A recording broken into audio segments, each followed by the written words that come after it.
3월 11일 말씀 묵상하겠습니다. 함께 기도하겠습니다. 하나님, 우리의 마음이 약해질 때에, 우리가 절망 가운데 있을 때에, 우리가 어디에도 물러설 수 없는 땅 끝에 서서 주님을 기억하게 하시고 주님을 찾게 하시고 주님께 기도할 수 있는 믿음을 주시옵소서. 우리의 피난처가 되시고 우리의 견고한 망대가 되신 주님 안에서 참된 평강을 누리게 하여 주시옵소서. 예수님 이름으로 기도했습니다. 아멘. 오늘의 말씀은 시편 61편 1절부터 8절까지의 말씀입니다. 말씀을 함께 살펴보시기 전에 개인적으로 말씀을 꼭 읽으시고 묵상하는 시간 가지시기 바랍니다. 시편 61편의 부제가 붙여져 있죠. 다윗의 시 인도자를 따라 현악에 맞춘 노래라고 부제가 달려 있습니다. 61편 1절입니다. 하나님이여 나의 부르짖음을 들으시며 내 기도에 유의하소서. 내 마음이 약해질 때에 땅 끝에서부터 주께 부르짖으오리니 나보다 높은 바위에 나를 인도하소서라는 말씀으로 시작하고 있습니다. 오늘의 시편의 시인은요. 하나님이여 라는 하나님을 부르면서 기도를 시작합니다. 바로 기도의 대상이죠. 다윗은 지금 하나님의 이름을 부르면서 그의 마음을 하나님께 올려드리고 있습니다. 나의 부르짖음을 들으시며 내 기도에 유의하소서. 그는 지금 하나님 앞에서 하나님께 부르짖고 있는 거예요. 하나님께서 들어주시기를 원하고 또한 그의 기도에 집중해 주시기를 원하면서 그는 부르짖으며 기도하고 있습니다. 2절을 보면 어떠한 상황인지 또한 그가 어떠한 환경에 머물러 있는지에 대해서 조금 더 자세히 나와 있지요. 2절입니다. 내 마음이 약해질 때에 땅 끝에서부터 주께 부르짖으오리니 나보다 높은 바위에 나를 인도하소서라고 말씀하고 있습니다. 지금 이 시편의 시인은요. 마음이 약해져 있습니다. 그래서 내 마음이 약해질 때에 이렇게 얘기하고 있죠. 또 땅 끝에서부터라고 얘기해요. 여러분 땅 끝은 어디입니까? 고립되어 있는 장소입니다. 중심가로부터 멀어져 있는 장소예요. 외로운 장소이기도 합니다. 또한 더 이상 물러설 수 없는 곳, 앞으로 나아갈 수도 더 이상 물러날 수도 없는 그 절망의 끝이라고도 볼 수 있습니다. 지금 이 시편의 시인은요. 마음이 약해져 있고요. 지금 절망과 고립과 외로움 가운데 있습니다. 이 상황에서 그가 선택한 방법은 바로 하나님께 부르짖는 것이었습니다. 하나님께서 그를 높은 바위, 즉 가장 안전한 곳, 안전한 피난처에 인도해 주시기를 바라면서 하나님께 부르짖고 있는 것이죠. 여러분, 모든 사람들이 마음이 약해지고 절망의 상황에 있다고 해서 주님을 찾는 것은 아닙니다. 모든 사람이 어려운 가운데 있다고 해서 하나님께서 나를 구원해 주시고 나를 안전한 곳으로 인도해 주실 거야 라고 믿으면서 그분의 이름을 부르는 것은 아닙니다. 우리가 어떤 상황에 있든지 하나님을 향한 믿음이 조금이라도 겨자씨만큼이라도 있어야지 기도할 수 있는 거예요. 그래서 기도, 부르짖음은 하나님을 향한 기도와 부르짖음은 믿음 없이는 사실 불가능한 것입니다. 그런데 이 시인은요. 그가 마음이 약해지고 땅끝이라는 그 절망과 고립된 상황 가운데 갇혀 있을 때 주님을 부르고 있어요. 주께서 자신을 견고하고 안전한 곳으로 인도해 주실 것을 믿으면서 그분의 응답을 간구하고 있습니다.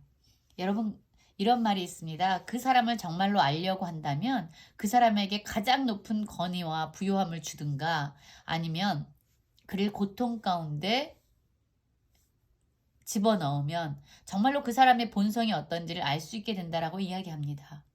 결국 우리가 가장 높아질 때 또한 가장 밑바닥으로 떨어질 때 우리의 본성이 자연스럽게 드러난다는 거죠.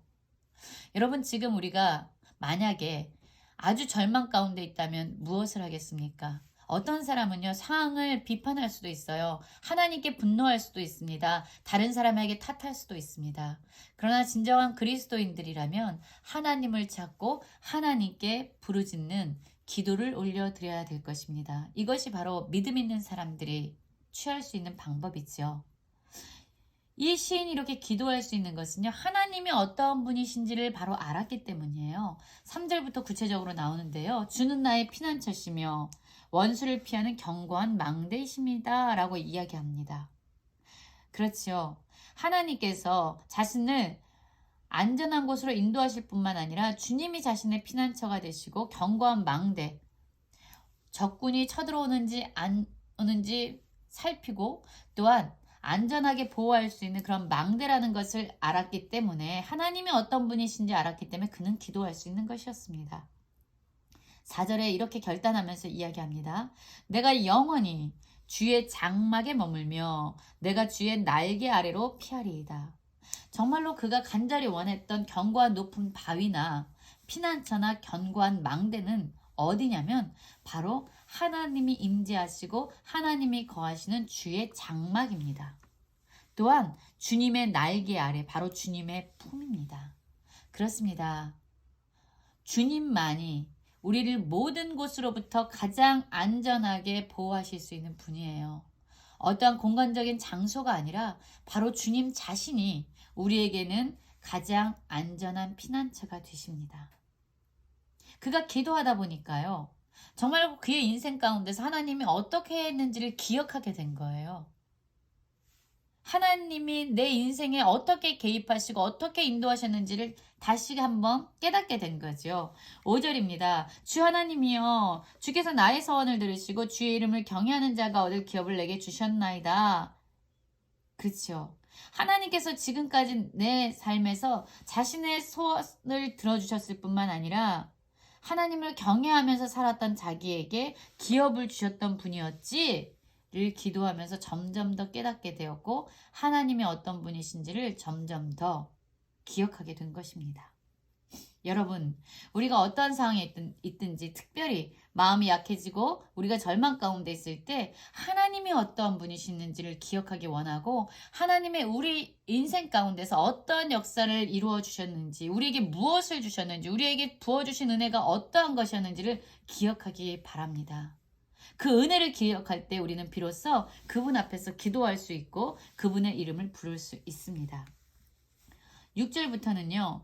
바로 주제가 좀 더 전환되는 것 같은 느낌이 있습니다. 주께서 왕에게 장수하게 하사 그의 나이가 여러 대에 미치게 하시리라. 그가 영원히 하나님 앞에서 거주하리니 인자와 진리를 예비하사 그를 보호하소서.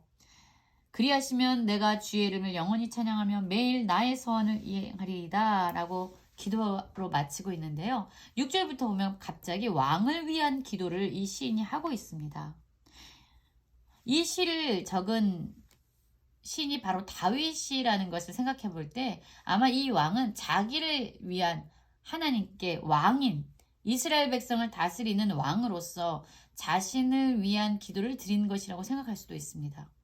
그러나 사실 이 시편이 적어진 그 상황은 확실히 알지 못해요. 다윗이 왕이었을 땐지 아니었을 땐지 상황이 표현되어 있지 않습니다.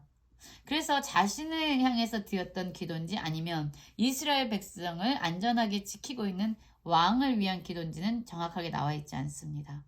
그러나 우리는 좀 더 나아가서 생각해 볼 때 이 왕은 하나님의 나라, 하나님께서 이 땅에 진정한 왕으로 보내주신 예수 그리스도 메시아를 의미한 것이라고도 생각해 볼 수 있습니다. 6절입니다. 왕에게 장수하게 하사 그의 나이가 여러 대 미치게 하시리이다. 장수하는 은혜를 달라는 거예요. 영원히 하나님 앞에 거주할 수 있도록. 그리고 그 왕은 인자와 진리의 성품을 가지고 있다는 거죠. 인자와 진리는 하나님의 성품을 표현할 때 대부분 표현되어지는 단어들입니다. 그 왕을 보호해달라고 기도합니다. 그렇게 하시면 그 왕이 하나님의 성품대로 영원히 하나님의 나라를 통치하면서 그에게 속한 백성들을 철저하게 보호해달라고 하는 기도를 올려드리고 그 기도를 하나님께서 응답하시면 이 시인은 주의 이름을 영원히 찬양하며 매일 자신이 하나님께 드렸던 서원을 이행하겠다라고 결단하면서 이 시를 마무리 짓고 있습니다. 사랑하는 성도 여러분, 지금 우리는 어떤 상황 가운데 있습니까?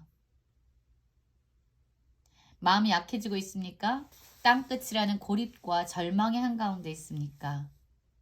우리의 인생 가운데서 지금까지 우리를 지키시고 은혜를 베푸셨던 피난처 되신 하나님을 기억하면서 오늘도 하나님 앞에 기도로 부르짖는 모든 성도님들 되시기를 간절히 기도합니다.